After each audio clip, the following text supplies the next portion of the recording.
And I'll tell you what, Scoby loves his Scoby sacks, okay? What's up everyone, KJ3 here, and I hope everyone's been liking my videos so far. As I mentioned, for this class of 2021, it's going to be a two-parter. Part 1, if you haven't looked at it already, right up there, go ahead and check it out. But without further ado, Part 2. Let's get to it. And as part 1 in this video was all about the early enrollees, part 2 is going to be all about the transfers in the rest of the class. And speaking of transfers, got to start off real quick with 5-star DeMarcus Bowman, Debo.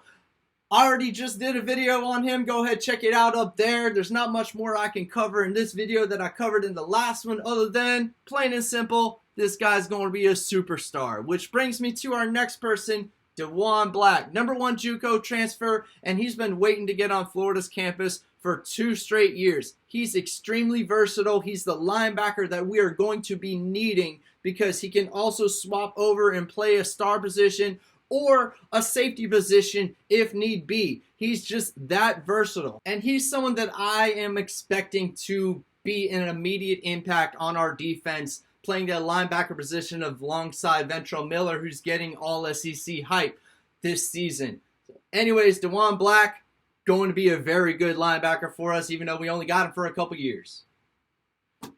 And Jadarius Perkins, he's someone that everyone may not know too much about. Started his collegiate career at the same place Dejuan Black was at, Mississippi Gulf Coast Community College. Played there for a year, transferred to Missouri, and now just transferred to UF. And I'll tell you what, this guy has blazing speed, sub 4.4, man skills are great, and he's just going to be an addition into a secondary that really needed a lot of help last year. It's like I mentioned in our coaching staff hire videos. We're going back to more of a physical, man-to-man based scheme when it comes to our DBs, and Jadarius Perkins is someone who fits the bill for this offense, and someone that we're only going to have for 1 year because he's a senior, but expect to see a lot of him on the field this season.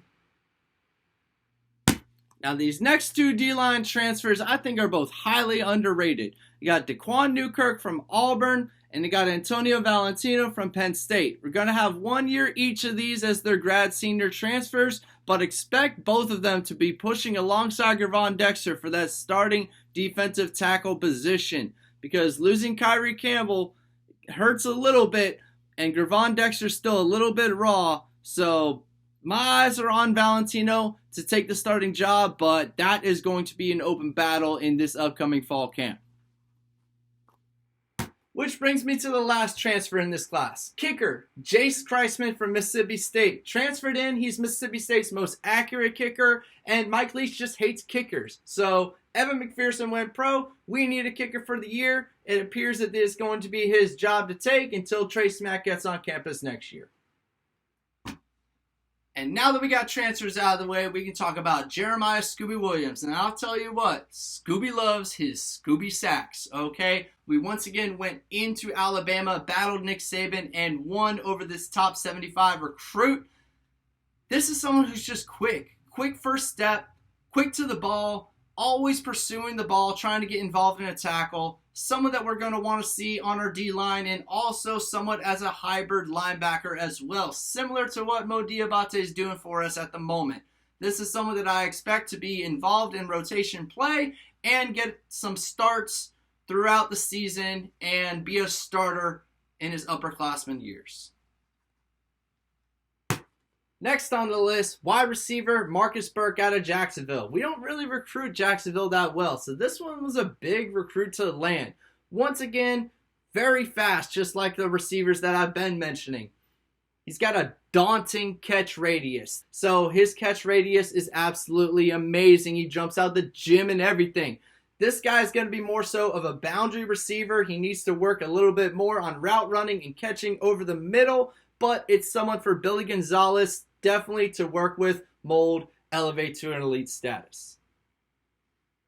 And Tyrix Sapp, someone that has yet to get on campus but is fully expected to get on campus come fall camp. He looks like he's going to be more of a project guy for David Turner. Needs a lot of work in order to make it to the rotational level in the NCAA, especially in the SEC. So expect him to see playing time more and more as years progress and eventually starting as an upperclassman. And everyone on this channel now should know I love my tight ends, and Gage Wilcox already has his own video. Go ahead, check it out up here in the card. Let's go ahead and knock out these last three people, all offensive linemen. Let's starting with Joseph Mergabel. Top 300, and this guy's a run blocker. He's a mauler. He loves getting to the second level and putting his pads on a linebacker or defensive back. He just needs to work on that in pass pro. Someone I'm expecting to take a red shirt, but I expect him to be a rotational player and starter in his upperclassmen years. Brings me to Austin Barber. Elite athlete, played basketball in high school. Once again, just needs to work on that whenever it comes to run blocking and pass protection. And he just needs to get physical as well, put some muscle on that mass. And last but not least, Jake Slaughter. Looks like he's going to be our center. It just appears that he is a little slow when it comes to being on the offensive lineman, and we're not sure how that's going to translate because we know the SEC is a fast league. And that's it. That is our entire class of 2021 for our Florida football Gators. Go ahead and let me know your opinions on all the recruits that we just had. Leave a comment down below, and I'll do my best to always respond. I love constructive criticism, so if you think there's something I could be doing better for the channel, for the information I provide to you, down in the comments, go ahead, put it down there. If you like this video, give it a like, subscribe right up here. If you haven't, turn on that bell so you get the latest videos whenever they come out. Live streams, Gators recruiting content right down there. And as always, KJ3 signing off. Go Gators!